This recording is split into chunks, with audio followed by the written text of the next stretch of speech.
Fala, meu amigo e minha amiga, seja muito bem-vindo a mais um editorial do nosso canal. Eu sei, você vai puxar minha orelha porque eu atrasei mais uma vez, mas é só essa semana, tá? Eu peço perdão, eu peço desculpa, é só essa semana. Vocês sabem que eu não gosto de atrasar, eu sou bem britânico, pontual, mas hoje o nosso café com política saiu um pouquinho atrasado, mas por um bom motivo, tá bom? Vamos entender tudo que está acontecendo. Tem matéria importante acerca de um atentado gravíssimo que aconteceu, deixando mortos. Tá? E tem, sim, né, uma estratégia da mídia militante da esquerda do porquê isso não está sendo divulgado. A gente vai falar sobre isso. Tem o Eduardo Bolsonaro que fez um pedido ao Hugo Mota para continuar seu mandato de lá dos Estados Unidos. Tem pedido de prisão de talvez um dos deputados hoje mais combatentes. Ou seja, esse editorial está completo, está preparado para você já começar o dia muito bem atualizado sobre tudo que está rolando, tá bom? Então, vamos para cima que esse editorial está repleto de informações. E se você não é inscrito, inscreva-se no canal, curta, compartilha, que eu tenho certeza que você vai gostar das informações que a gente trouxe aqui para você, tá? Então, bora de matéria, que não são os lindos olhos azuis que te trouxeram até aqui. Vamos para cima. Pessoal, eu sei que vocês ficam bravos comigo, porque às vezes eu sou crítico da própria direita, né, da qual a gente participa. Porque a direita, ela não aprendeu a se organizar, ainda está meio que naquela ideia de quinta série. E o pior de tudo, talvez aconteça com você. Já aconteceu comigo, mas eu não caio nessa mais. Talvez você se ache inteligente demais e que o outro cara, só porque é de esquerda, não tem argumentos, não tem estratégia, que eles são burros. Muito cuidado com o que você pensa acerca disso. O Cláudio Dantas fez uma publicação. Nessa publicação, ele falou poucas e boas sobre a direita e sobre uma figura da esquerda que a direita está fazendo meme e não está levando a sério. E eu já estou levando a sério há muito tempo. Domingo passado, quando eu postei o vídeo do Lindbergh pedindo que fosse feita a segurança total do Bolsonaro, da casa do Bolsonaro, muitos deputados de direita começaram a fazer meme, criticando e rindo. Eu disse, cuidado que não é bem assim. Ó, vamos acompanhar essa matéria aqui. O Thomas escreveu o seguinte. Olha, breaking news. O jornalista Cláudio Dantas mandou a real para a direita parlamentar. Enquanto vocês fazem memes imbecis e chacota com o Lindbergh Farias, ele opera na PGR como um braço do regime para aniquilar a oposição. A palhaçada e a infantilidade de vocês estão custando a nossa liberdade. Acordem, seus idiotas. Curto, grosso, sincero. Tem hora que tem que ser assim. Fortalecer ali, de colocar uma vigilância 24 horas, 24/7, todo dia na porta da casa do Jair Bolsonaro. Essa é uma decisão que ela foi provocada por um pedido de Lindbergh Farias. O que eu estava dizendo um dia desse aqui? Olho no Lindbergh, olho no Lindbergh. O Lindbergh, com aquele jeito amalucado dele, o pessoal fica fazendo piada na internet. A direita, e eu vi vários parlamentares publicando, né, no X, nas redes sociais, viu, Thiago? O pessoal fazendo o quê? Piada com o Lindbergh. Ah, porque tá lá com o olho vidrado, fica toda hora postando no nariz. E eu tô aqui avisando, o Lindbergh hoje ele é longa-manos do regime. Tudo que ele pede, a PGR acolhe e envia manifestação pro Moraes, e o Moraes caneta. Então, assim, me desculpe, senhoras e senhores da direita, que acham que estão fazendo oposição, fazendo meme, enquanto você tem um parlamentar utilizando o seu cargo para perseguir um espectro político. Outros parlamentares, colegas seus do Congresso. Porque a atuação do Lindbergh não se resume ao Jair Bolsonaro. E me parece que esse tipo de atuação, se utilizando do judiciário para caçar os seus rivais políticos, seria no mínimo uma quebra de decoro. Então, me surpreende e me indigna que ninguém até agora tenha proposto uma representação no Conselho de Ética da Câmara dos Deputados. Fica aqui o meu registro. Tá certo, alinhadíssimo com o pensamento do Cláudio Dantas. A direita, dentro do Congresso, tem que ser mais séria, fala besteira demais. Agora tá lá o Zé Trovão correndo o risco de ser preso porque disse que ia acabar com a vida do ministro Alexandre de Moraes. Ou seja, você entendeu que eles podem virar para você e falar, eu vou te matar. Que isso é liberdade de expressão. E você tem que tomar cuidado com o que você fala, senão você é um criminoso. Então, você tem que ser o dobro de inteligente nesse discurso. Agora, por que eu coloquei esse vídeo do Cláudio Dantas logo no início? Porque o perigo ainda é muito maior do que vocês pensam. Esse mesmo cara, que vocês fazem meme dele, podem tirar a maior arma que a direita tem. Como eu disse, o Cláudio Dantas fez um vídeo e nesse vídeo ele criticou a direita, dizendo que a direita fica fazendo memes e subestimando o Lindbergh Farias. Mas todos os pedidos que o Lindbergh fez até agora, o Moraes acatou. E o próximo pedido dele é chocante demais. Pode tirar a maior arma que a direita tem hoje. Vem cá, depois do Bolsonaro, que hoje é o maior líder da direita, né, com um espectro político gigantesco, você goste ou não goste do Bolsonaro, você seja bolsonarista ou não seja bolsonarista, eu, por exemplo, já falei para vocês que eu tinha crítica ao Bolsonaro e eu não posso ser considerado dentro do espectro bolsonarista, por causa das críticas que eu fazia, mas eu não sou burro para não reconhecer que ele é a maior liderança que o Brasil já teve. Nunca se fez ou se teve um líder político do espectro do Bolsonaro no Brasil. Nem Lula chega aos pés dele. É simples assim.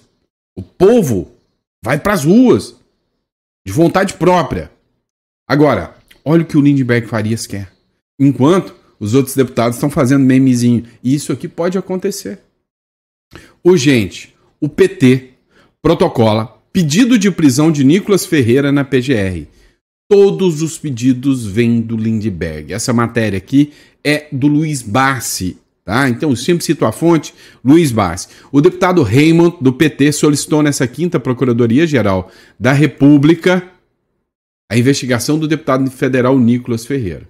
Logo depois, pediram a prisão do Nicolas Ferreira. Essa matéria também foi debatida pelo jornal Metrópolis, né? Deputado do PT pede prisão preventiva de Nicolas Ferreira. O presidente da Comissão de Direitos Humanos, Minorias e Igualdade Racial da Câmara dos Deputados, o deputado Raymond, protocolou nessa 5ª um ofício ao Procurador-Geral da República, Paulo Gonet, pedindo abertura de investigação contra o deputado federal Nicolas Ferreira. No documento, Raymond também solicita que seja avaliada a possibilidade de prisão preventiva caso a apuração indique risco à ordem pública. Qual é o risco do Nicolas Ferreira? Fazer vídeos. Deixa eu te explicar. Aconteceu uma grande operação junto ao GAECO de São Paulo, onde foi pego a maior apreensão de drogas de toda a história, do crime organizado de toda a história, com o uso de fintechs, né? Ou seja, que são bancos virtuais. E aí, dizem que um vídeo do Nicolas ajudou isso a acontecer. E agora, dizem que o Nicolas já teve até um primo preso por causa de drogas e que o Nicolas está envolvido com o primeiro comando da capital. E por isso precisam prender o Nicolas. Olha o tamanho da narrativa que esses caras criam. E enquanto uns ficam rindo, isso é loucura. No Brasil, nada é loucura. Nada é loucura. Eles têm força o suficiente para fazer isso. Então, a possibilidade do Nicolas ser preso é real, com certeza. Não tenha dúvidas que daqui para ali é fácil disso acontecer. Ou seja, a gente sabe, né, e não tem dúvidas que o sistema ele vem se articulando, ele vem mudando, ele vem se estruturando. E o PT, ele sabe jogar muito mais do que você possa imaginar. Então, tá na hora da direita achar que é o sabichão. Enquanto isso, tá vendo Deltan ficar inelegível, tá vendo Bolsonaro inelegível, tá vendo daqui a pouco o Gaia. Você acha que o Gaia vai concorrer ao Senado em 2026? Esquece. O Gaia ganha assim, mas ele vai estar inelegível até 2026. A Carla Zambelli é a deputada mais votada do Brasil. O que está acontecendo com ela? Está presa. O Nicolas, vão mandar o Nicolas para a cadeia. Não tenha dúvidas disso. Falar que um vídeo do Nicolas sobre Pix é um instrumento do PCC. Para você soa ridículo, mas para o Nicolas não, porque ele pode parar atrás das grades por isso. Então não subestimem a esquerda. O Olavo de Carvalho já deixava bem claro e parece que a direita não aprendeu a regra do jogo. E nós ainda vamos falar sobre essa operação do PCC. Eles sabem construir a narrativa perfeita.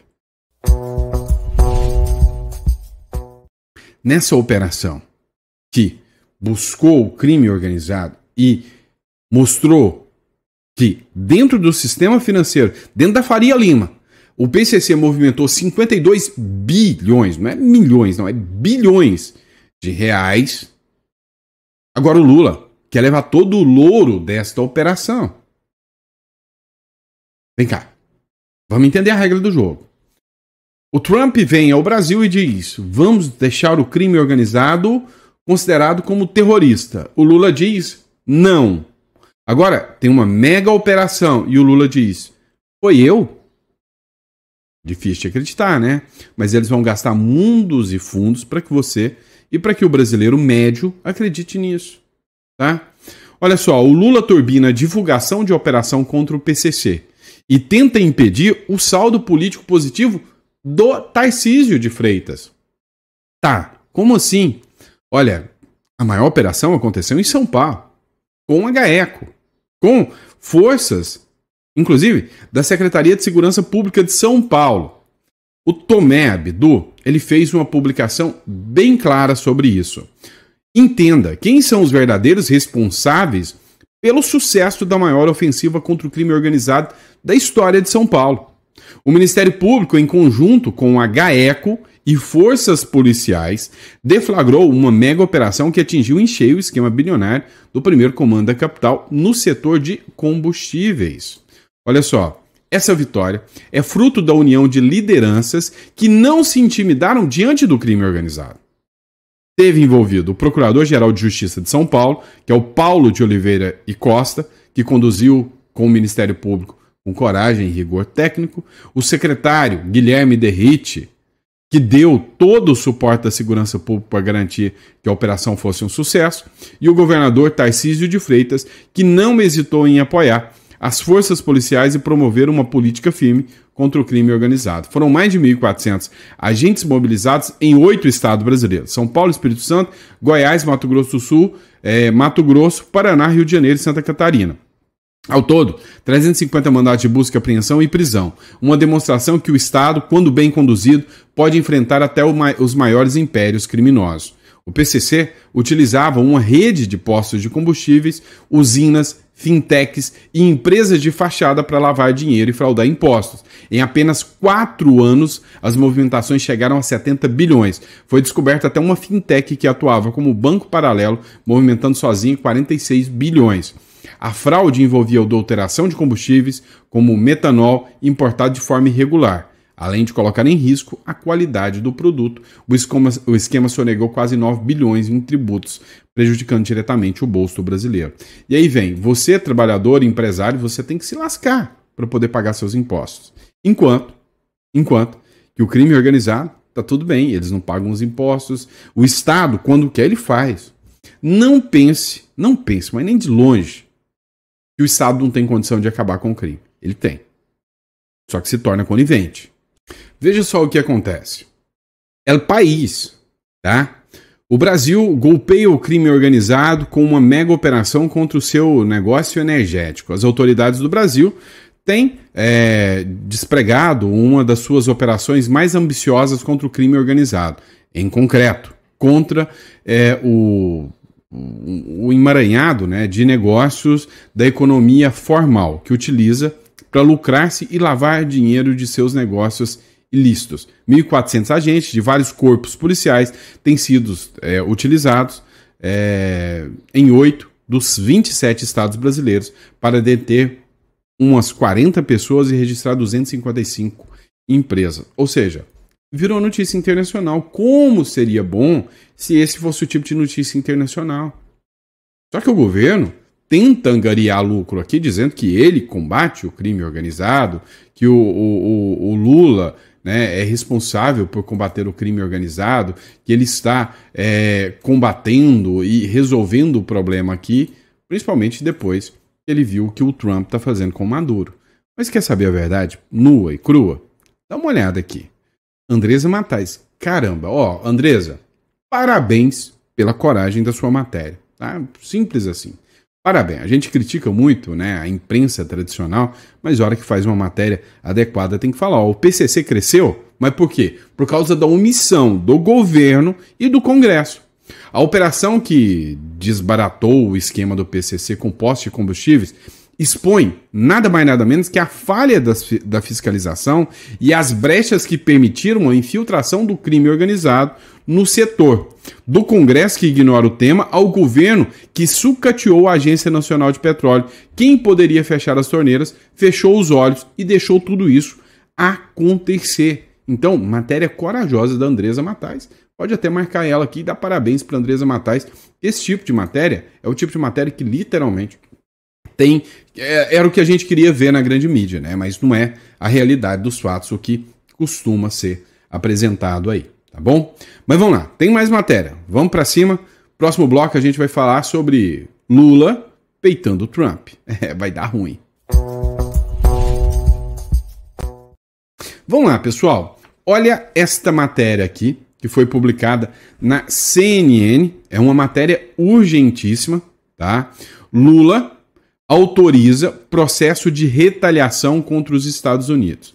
Gente, tem muita gente falando, meu Deus, o Lula é incompetente, o que o Lula está fazendo? O Lula não é incompetente. Não subestime o governo Lula de forma alguma. Isso não vai dar certo, você subestimar o governo Lula. Isso não é adequado, tá? Não é, mas nem um pouquinho, e você vai entender o porquê que isso não é adequado. O Lula sempre quis que isso acontecesse. É de propósito. Eles querem tirar o sistema global das transações financeiras. Eles querem, sabe, desestruturar quem tem grana para derrubar o sistema. Vem cá. Você acha que os bancos não estão pistola com o que está acontecendo? Você acha que se os bancos quiserem mesmo fazer uma pressão, eles não têm força para derrubar um regime? Tem. Só não derrubam se estiver bom para eles. Mas se eles verem que o negócio está ruim, então o que eles fazem? Desestruturando, não vão ter força. Dá uma olhada aqui. O presidente Lula autoriza a abertura de um processo para aplicação da lei de reciprocidade contra os Estados Unidos. A apuração da nossa analista de política, Jussara Soares, que chega agora com a gente, trazendo essa informação. Jussara, boa noite.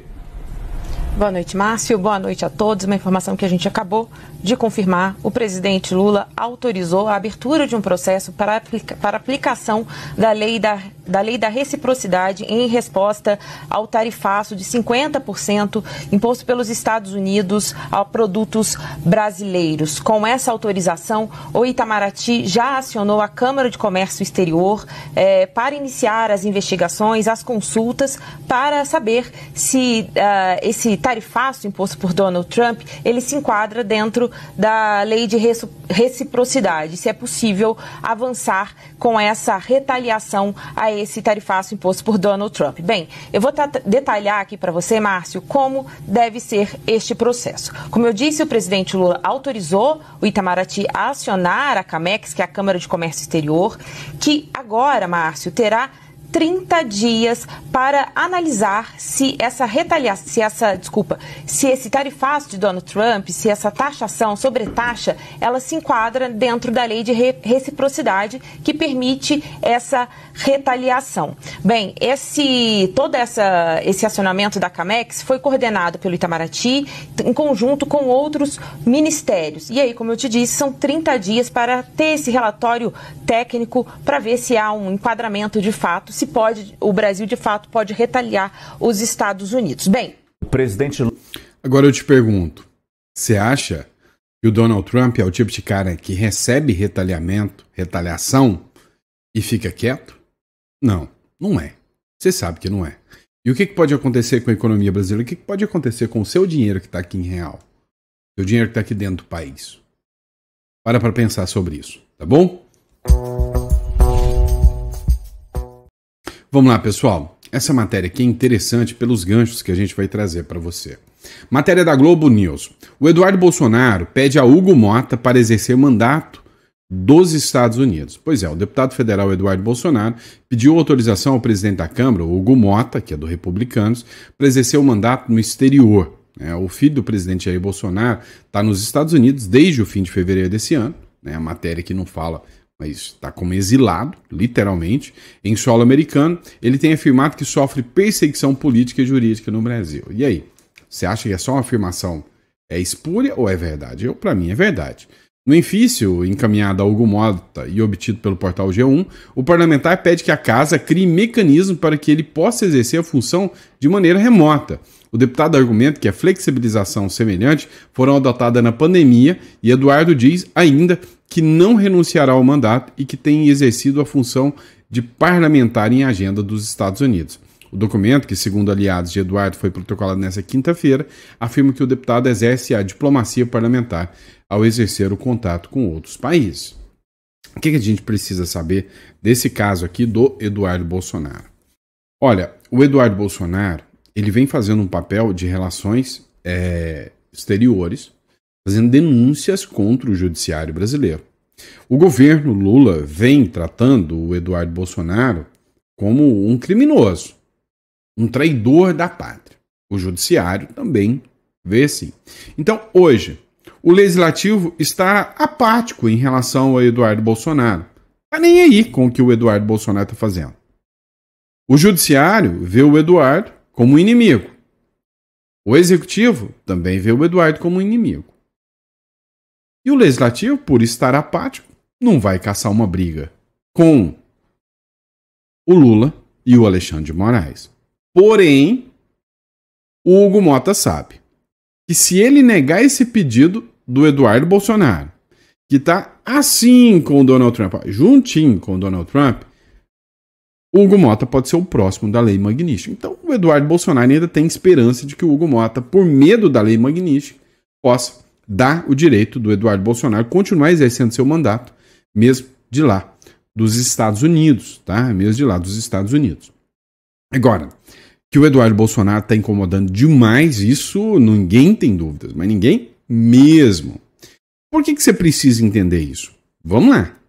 Olha, o Eduardo Bolsonaro, ele disse que a Casa Branca vai transmitir ao vivo. Olha só, que loucura isso. Isso é sem precedentes da história do mundo, tá? A Casa Branca vai assistir e talvez transmitir numa live ao vivo o julgamento do Bolsonaro. Não, você não entendeu. O julgamento de um presidente brasileiro, que geralmente é transmitido, né, ali na TV Justiça. O Donald Trump, junto com outras figuras do governo, para demonstrar a pressão americana contra o Brasil, vão assistir esse julgamento ao vivo e podem aplicar a Lei Magnífica contra os ministros de acordo com o voto ao vivo. Olha que doideira. Se isso for verdade, vai estar o Eduardo Bolsonaro, Donald Trump assistindo o julgamento e o ministro colocou o voto. Condeno Magnífico. Não condeno. Não, esse deixa passar. Caramba, você já parou para pensar? Isso é histórico, é uma coisa assim que nunca se viu na face da Terra. Meu irmão, depois vocês acham que assistir, né, o que está rolando na política não é emocionante. Isso aqui é muito melhor do que Netflix, admite. E se você acha que já parou por aí, lê do engano, meu amigo. Isso aqui é o Brasil. O Brasil é tensão o tempo inteiro, é pressão o tempo inteiro. Tá todo mundo de olho no lance, né? Bobeou, tá na área, derrubou, é pênalti. Dá uma olhada no que aconteceu. Essa publicação é de 10 horas atrás. Cristina Grêmio, para mim uma das melhores jornalistas hoje do Brasil, colocou o seguinte, olha, a rua de acesso ao condomínio onde mora o ex-presidente Bolsonaro, em Brasília, tem sido assim todas as noites. Ninguém aguenta mais tanto arbítrio e tanta injustiça. Aos gritos de "o Brasil vai parar", milhares de pessoas se manifestam voluntariamente. Não tem pichuleco nem mortadela. Vão de graça e dispostos a lutar pelo resgate do Estado de Direito no Brasil, pensando nos filhos e nos netos. Dá uma olhada, essa publicação é em conjunto com o Sebastião Coelho, tá? Dá uma olhada nessa publicação. Galera, isso aqui é de frente do condomínio do presidente. O povo não aguenta mais não, menino. O povo não aguenta mais não. Fechou foi tudo. A JK. O Brasil vai parar. Os deputados estão aqui. O Brasil vai parar. Uhul!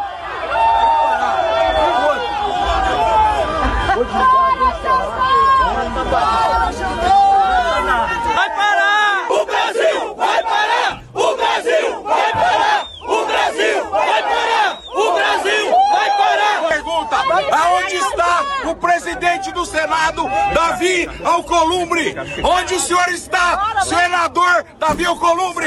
O senhor tem que dar uma resposta no Senado imediatamente para o Brasil, porque o Brasil irá parar, senador presidente Davi Alcolumbre.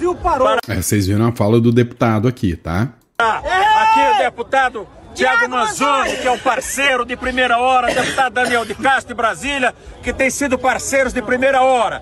Cadê o Eduardo Torres, irmão da Michele, também está conosco.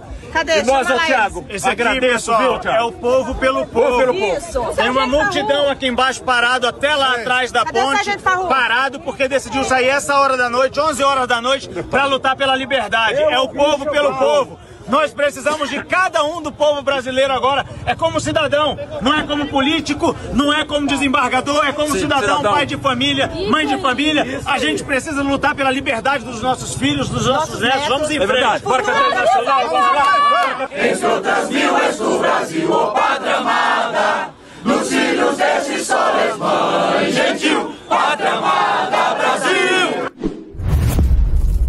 Rapaz, o Brasil não é brincadeira, não, tá? Vem cá, o que pode acontecer, né, literalmente, no dia do julgamento e da condenação? Porque não vai ser um julgamento, vai ser uma confirmação de condenação do Bolsonaro. Vocês têm dúvidas disso? Eu não tenho. Você tem? Alguém aí que está me assistindo, você vai colocar no comentário. Tem alguma dúvida que o Bolsonaro tem minimamente uma chance de sair absolvido desse processo? Sabe? Uma delação premiada, esquisita, com pressão em cima do delator, com o juiz participando disso.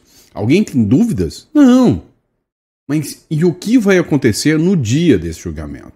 Ah, meu amigo, só o destino vai nos contar. Só o destino. Agora, a gente precisa falar de um caso extremamente triste, né? Mas que a imprensa insiste em não relatar. Você deve estar sabendo que há 2 dias atrás aconteceu um massacre. Um sujeito, bandido, vagabundo, invadiu uma igreja em Minneapolis, Estados Unidos. Ateou fogo contra mais de 18 pessoas. E 2 crianças, uma de 8 e 14, se eu não me engano, morreram. A imprensa, você não está vendo. Escândalo, atirador, o discurso de ódio, precisamos regular. Você não está vendo isso. Você está vendo? Você viu essa matéria aqui? Era para estar assim, em primeira página de todos os jornais. Atirador de Minneapolis estava obcecado com a ideia de matar crianças, segundo autoridades. Um atirador que abriu fogo contra uma igreja cheia de estudantes em Minneapolis estava obcecado com a ideia de matar crianças, declaravam as autoridades nesta quinta-feira ao investigar o motivo do ataque, no qual 2 menores morreram e houve 18 feridos.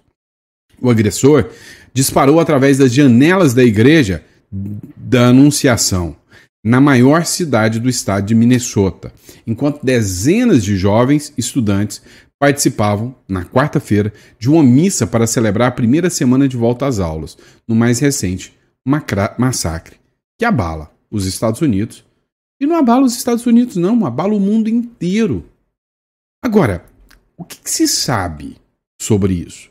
Por que a imprensa está ocultando essa matéria e não está dando uma cobertura com o impacto que deveria? Né? Ó, a matéria é do John Lucas. O que se sabe sobre o ataque contra a igreja nos Estados Unidos que deixou 2 crianças mortas?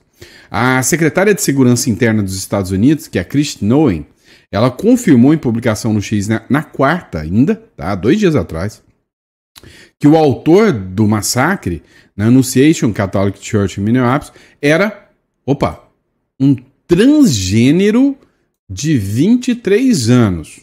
O ataque ocorreu na primeira missa. Noem confirmou também que o criminoso deixou mensagens escritas em um carregador de munição de fuzil, entre elas, pelas crianças, onde está o seu Deus e mate Donald Trump. Em sua declaração, a secretária classificou o autor do massacre como um monstro perturbado e atacou nossos mais vulneráveis, crianças pequenas rezando em sua primeira missa na manhã do ano escolar. O DW, né, deu um furo aqui nessa matéria também e falou que agora o FBI começa a investigar esse ataque à escola.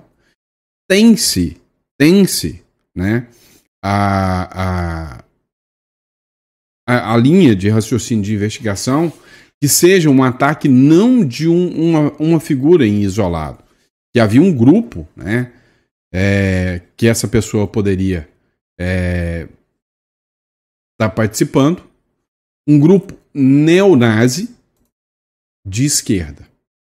E a figura que a imprensa não quer mostrar é essa. E não é a primeira vez que isso acontece. Ativista trans massacra crianças católicas em Minneapolis. É o que diz. Ganhou pouco destaque no Brasil. Um horrendo atentado ocorrido numa escola católica de Minneapolis, onde 19 pessoas foram alvejadas, em sua maioria crianças. 2 delas morreram. O ataque aconteceu durante uma missa de volta às aulas. Segundo o Leandro Ruschel, aqui, o motivo para o silêncio cúmplice da militância de redação é óbvio. O atirador era um homem que se identificava como mulher. Num vídeo publicado instantes antes do massacre, o criminoso exibiu armas que utilizaria carregadas de inscrições de ódio contra Donald Trump, contra Deus e contra judeus. Em trecho de seu manifesto, já revelado pela imprensa americana, o assassino demonstrava arrependimento por ter feito a transição de gênero, além de expressar excitação mórbida com a ideia de matar crianças cristãs. Não é um caso isolado. Em 2023, outra pessoa trans também atacou uma escola em Nashville, matando 3 crianças e 3 adultos. As autoridades esconderam durante meses o manifesto da autora, que deixava explícito seu ódio contra cristãos e revelava grandes transtornos mentais. Infelizmente, episódios como esse tendem a se multiplicar. Hoje, o FBI começa uma linha de investigação sobre a possibilidade, né, da existência de um grupo de esquerda para aniquilação e eliminação de judeus, de cristãos e de crianças e de famílias. Pois é. Que nome que se dá a isso, hein? Coloca no comentário aí, tá? Gente, muito obrigado pela confiança, pela credibilidade de vocês. É sempre uma honra, um prazer poder estar trazendo todas as informações aqui para vocês. Mais uma vez, peço perdão, desculpa pelo atraso, mas é normal, tá? É normal. A gente está se adequando aí em relação a alguns pontos aqui do escritório, tá? Então é por isso que está tomando um certo tempo a mais. Mas, muito prazer. Eis-me aqui mais uma vez com mais um editorial. Daqui a pouquinho a gente está de volta com mais conteúdo para vocês. Abraço.